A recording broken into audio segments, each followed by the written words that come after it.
Hola a todos, soy Bernardo Gómez y esto es Palabras con Alma. Hay momentos en que nos preguntamos, ¿pero qué hice yo para merecer esto? La vida en ocasiones puede dar giros inesperados. En un instante todo puede cambiar y nuestros planes se vienen abajo.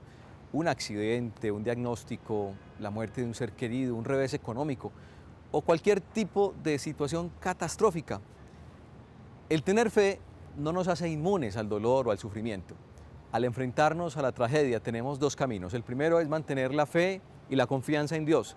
La segunda es sumirnos en la desesperación, la amargura y el rencor por sentir que no merecemos esto que nos está pasando. Este último camino desemboca tristemente en el sinsentido y peor aún, en una crisis que hace que nos enemistemos y nos alejemos muchas veces de Dios. Tomar un camino u otro dependerá del grado de madurez espiritual que poseamos. Frente a este tipo de situaciones es común que vengan a nuestra mente las preguntas de ¿por qué a mí? Por todos los medios buscamos una razón, un sentido, una explicación. Luego viene la pregunta, ¿cómo se pudo evitar? Y al final el famoso, si tal vez hubiera tomado otro camino, si tal vez me hubiera enojado, si tal vez hubiera prestado más atención, etc. Ese tipo de tortura mental no ayuda en nada, lo único que genera es más desesperación y culpa. Las cosas malas que nos ocurren tienen diferentes causas. Unas son el resultado de nuestras malas decisiones o nuestras acciones, otras tantas por las decisiones o acciones de terceros o situaciones ajenas a nosotros. Lo cierto es que lo que pasó, pasó y en ocasiones nada se puede hacer frente a eso. Ante este tipo de realidad, lo más sabio es continuar adelante, aprender a vivir con esa nueva realidad.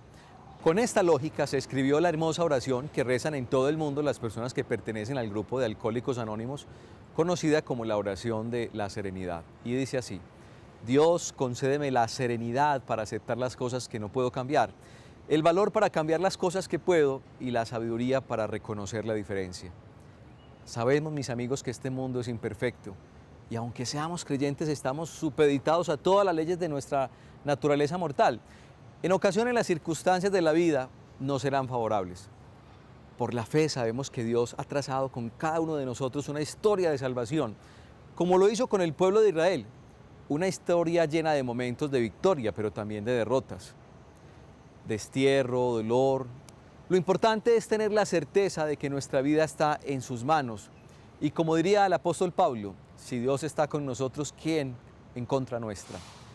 Esto nos permite entender que Dios no envía cosas para castigarnos, pero en ocasiones sí las permite con un propósito, que la mayoría de veces se escapa a nuestro entendimiento. Frente al misterio del dolor y el sufrimiento, lo más sensato es guardar silencio y esperar, mantenernos firmes con la idea de que este no es el final del camino. Dios sabe lo que hace. Muchos de nosotros, aunque nos sorprenda, seguimos teniendo una idea equivocada de Dios. Prueba de esto que les estoy diciendo es que frente a cualquier acontecimiento adverso que surge, la tentación es sentir que estamos siendo castigados, que Dios nos está castigando por algo malo que hicimos. Y por eso la pregunta, ¿por qué a mí? Comenzamos a hacer memoria de nuestros errores o pecados buscando responder por cuál de ellos es que estoy pagando. La realidad desmiente esta lógica. Sabemos de personas que han hecho muchísimo daño y lo siguen haciendo y siguen ahí como si nada. Y otras tantas que son buenas y sufren situaciones terribles. Tenemos como ejemplo los niños inocentes que padecen cáncer. Jesús es la respuesta a esa pregunta por el sufrimiento. ¿Quién mejor ser humano que Jesús? Los evangelios nos dan evidencia de su sufrimiento y dolor en la cruz. Si nos preguntamos, ¿acaso fue su Padre amado el que lo condenó a semejante muerte? La respuesta es tajante. Por supuesto que no. Entonces, ¿cómo un ser tan extraordinario que sanaba, que predicaba el amor, que multiplicaba panes, terminara muriendo de esa manera? La clave para entenderlo está en el libre albedrío. Dios otorgó a cada hombre la libertad y en ocasiones los hombres elegimos el camino equivocado. A Jesús lo mató la envidia, el odio, la soberbia de aquellos hombres que se aferraron a la idea de un Dios castigador y vengador y se cerraron al Dios verdadero revelado en Jesús, un Dios que es amor, que es cercano, que es amante de los pobres, de los desvalidos y sufrientes. Por eso había que aniquilarlo a toda costa, porque ponía en peligro sus privilegios y su estatus. Así también, el origen de gran parte de las cosas terribles que nos ocurren son producto del camino errado de otros que eligieron la maldad. Frente a ciertas situaciones que no dependen de nosotros y que nos desbordan por completo, tenemos la fuerza espiritual que nos capacita para afrontarlas con una actitud distinta.